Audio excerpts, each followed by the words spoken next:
My name is Teodoro Lacava, and I was born in Isernia on March 27, 1895. I lived my childhood simply but with a great dream in my heart, flying. As a young boy, I attended the Vittorio Emanuele II's Institute in Naples, and it was there that I began to nurture what would become the greatest passion of my life. I was only 15 years old. It was 1910, and the world was abuzz with excitement over the achievements of the Wright brothers, who, 7 years earlier, had accomplished something extraordinary: the first human flight in a heavier-than-air machine, the Flyer.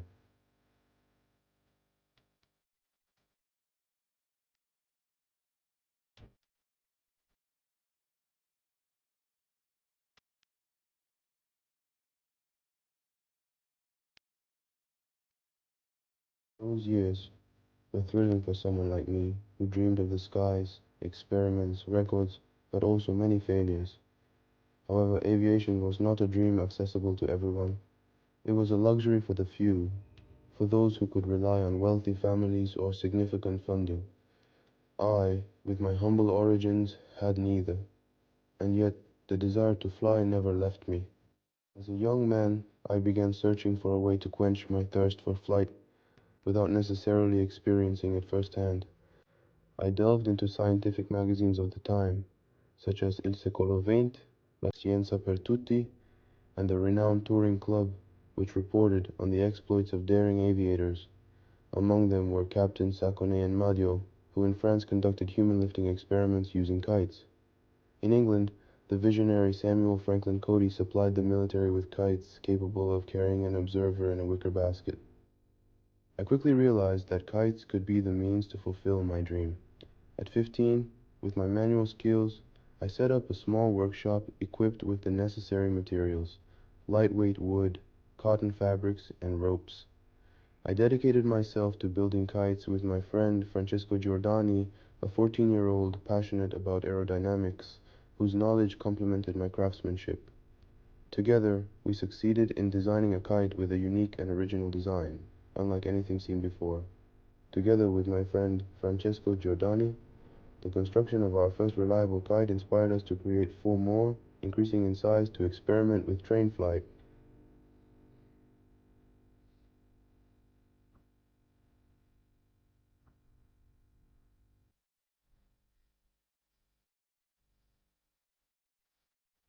After testing their sturdiness, we focused on our first scientific flights, building a simple airborne meteorological station, a small platform equipped with instruments like a thermometer, barometer, compass, and clock, all attached to the kite's tether.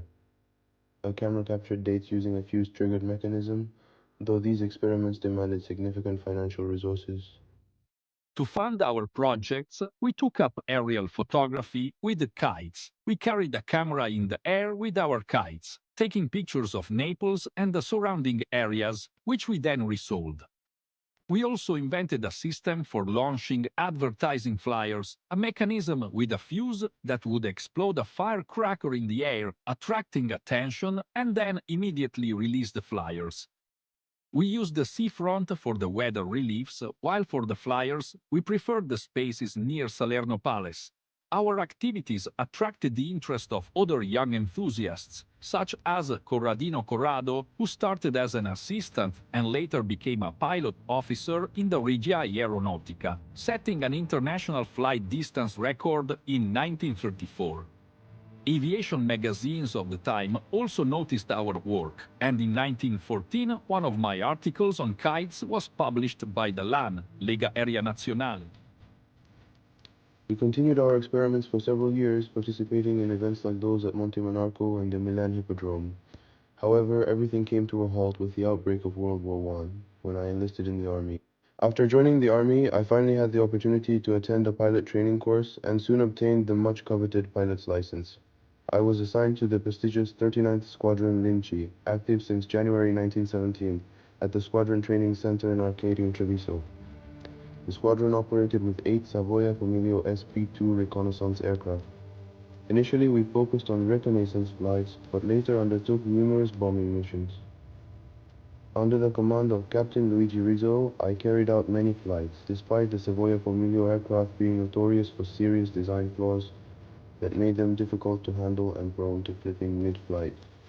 Due to these issues, the SP aircraft were humorously nicknamed Siamo Perduti, we are lost, or Sepoltura Perdu, burial for two. Despite the dangers and the intensified fighting, I never shirked my duty. I particularly remember 4 August, when I carried out an important aerial reconnaissance mission under heavy enemy fire. But now I must leave you. A new mission is calling me, and my observer Pochanti is waiting for me on SP2.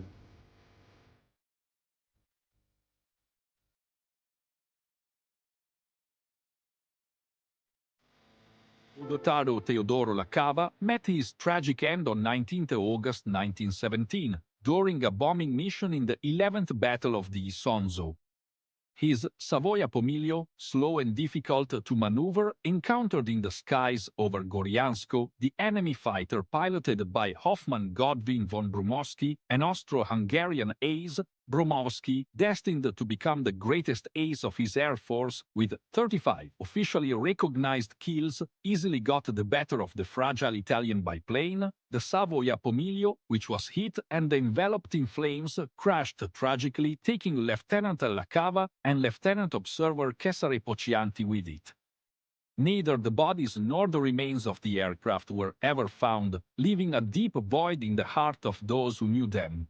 Among the many who honored the memory of Teodoro Lacava stands out Gabriele D'Annunzio, also an aviator personally sent a telegram to Teodoro's father, aware of the anguish caused by the silence that had followed the fatal mission. With his words, the Vate tried to comfort a family broken by the loss of a son who had dared to dream of flying and had lived with courage until his last breath. Io, also an aviator, personally sent a telegram to Teodoro's father, aware of the anguish caused by the silence that had followed the fatal mission. With his words, the Vate tried to comfort a family broken by the loss of a son who had dared to dream of flying and had lived with courage until his last breath. His son, valiant, met in battle the beautiful death we all envy him. Honor to the exemplary father who accepted the sacrifice with such noble firmness. We will cherish the memory of the heroic comrade and the dual example. Long live Italy!